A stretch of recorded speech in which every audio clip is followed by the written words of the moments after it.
ஸ்டாலின் ஐயா சிஎம் ஆக மாட்டார், அவர் வாய்ப்பே இல்லை, ஜாதகத்தில் இல்லவே இல்லை அப்படின்னு அதையெல்லாம் சுக்கு நூறாக்கி தூள் தூளாக உடச்சி போட்டு அவர் சிஎம் ஆகினார் ஒரு முன்னணியில் வந்து.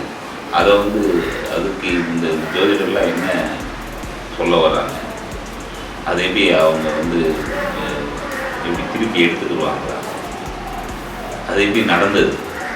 அப்போ நான் சொன்னேன், இப்போ வந்து அவர் கட்டாயம் வந்து முதல்வர் ஆகக்கூடிய யோகம் இருக்குது அப்படின்னா இப்போ முதல்வராக இருக்காரு.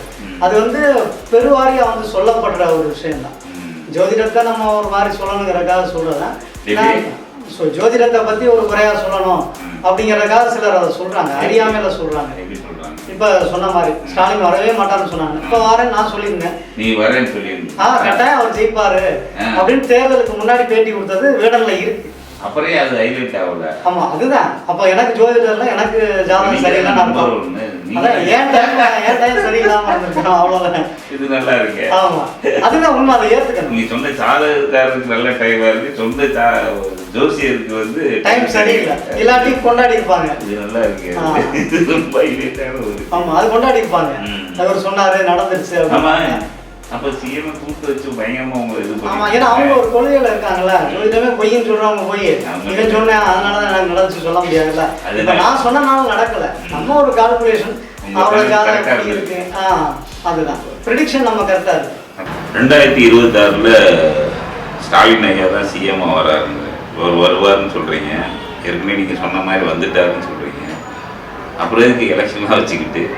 ஏன்னா வந்து எவ்வளோ கோடி ரூபாய் செலவு பண்ணிக்கிட்டு, அப்புறம் வந்து இவ்வளோ பேர் மேடைகளில் பேசிக்கிட்டு, இவ்வளோ ஜனங்கள் போராடிக்கிட்டு, இவ்வளோ கஷ்டப்பட்டு வந்து ஏன் எலெக்ஷன் நடத்தணும்? இதை வந்து அனைத்தரமாக சொல்லி திமுக தான் ஜெயிக்கும். ஏன்? ஆமாம், கண்டிப்பாக. இப்போ சேலஞ்சு பண்ணுவீங்களா? சேலஞ்சு பண்ணுவேன் கண்டிப்பாக. என்ன அப்படி சொல்கிறீங்க? ஆமாம், நிறைய நானும் பார்க்குறேன். நிறைய பேர் இப்படிலாம் சொல்லாதீங்க, அது வந்து தப்பாக இருக்கும், ஏடிஎம்க்கு ஆப்போசிட்டாக சொல்கிறீங்க அப்படி இப்படின்னு சொல்கிறாங்க. எனக்கும் கட்சிக்கு சம்மந்தம் இல்லை. என்னோட ப்ரெடிக்ஷன் கண்டிப்பாக வந்து திமுக தான் அடுத்த 5 ஆண்டுகள் ஆட்சி செய்யும்.